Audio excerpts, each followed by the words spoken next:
Welcome back to Athletic Everyday, day number 351. Today we have some sprints on the agenda. We have some power clean and jerk complex, and then we finished up the session with some heavy back squat triples. So sprints, what I was doing here were some dynamic accelerations. I really quite like doing a moving start in a sprint, so not just accelerating from a dead stop or from a 2-point start, 3-point start, etc. I quite like actually coming in like a jogging speed and then just trying to sprint out of that, because it means that you're sort of pushing off of a leg dynamically, you're accelerating off of a leg dynamically, rather than just trying to go from a dead stop. I think that this has a decent carryover in terms of force velocity profiling for vertical jump, because it's that step where you accelerate, where you really try and drive through and push through off of a leg, where you're going from like a sort of jogging speed to trying to really increase the speed there.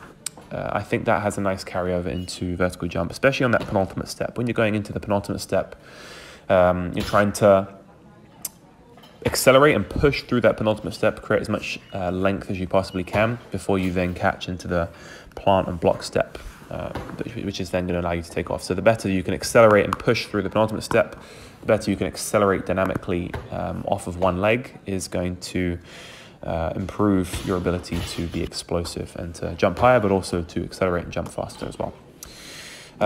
So yeah, sprints went well. Wasn't timing them. Distance was 20 meters, and it was really just trying to just get as fast of acceleration as possible.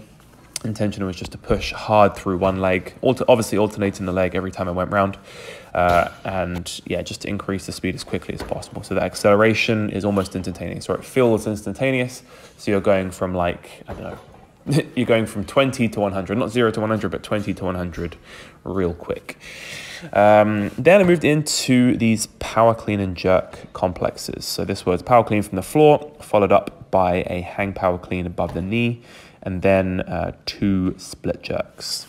Really, I'm enjoying this kind of like hang clean into 2 split jerks complex. Obviously, you saw that yesterday, which is what I did from Athletic Everyday yesterday. Obviously, I didn't do this workout yesterday. I'm just recording the audio for it now. But I like doing 2 jerks in a row after several cleans or power cleans, because when you've done those decently high volume or high rep power cleans or cleans, it tires your whole system out, and it makes those jerks that little bit more difficult.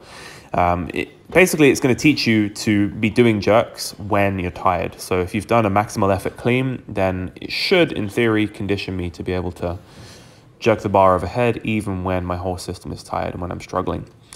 So this is part of that higher volume weightlifting week. So you'll notice this is why I'm doing decently high volume clean and jerks or power clean and jerks.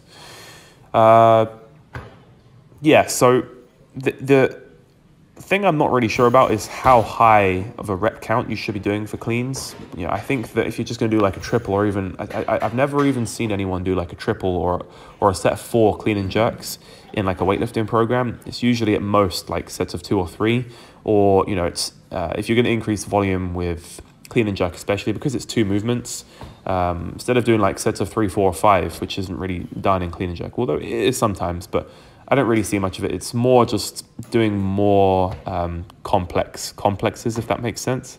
So you're doing, maybe instead of doing like a triple or clean and jerk, you might do a clean pull followed up by, like a yo-yo clean followed up by a hang clean or a low hang clean, which is sort of, if you think about it, kind of like 3 reps pulling off the floor, or like you're breaking down the clean movement into 3 separate movements and overloading those, and then you'll fill it up with like a jerk or 2 jerks, or push press followed up by a jerk. I think that is one of the most useful ways to add volume to the weightlifting movements, is just increasing the number of movements you do in a complex to focus on different areas of the movements that you're struggling with.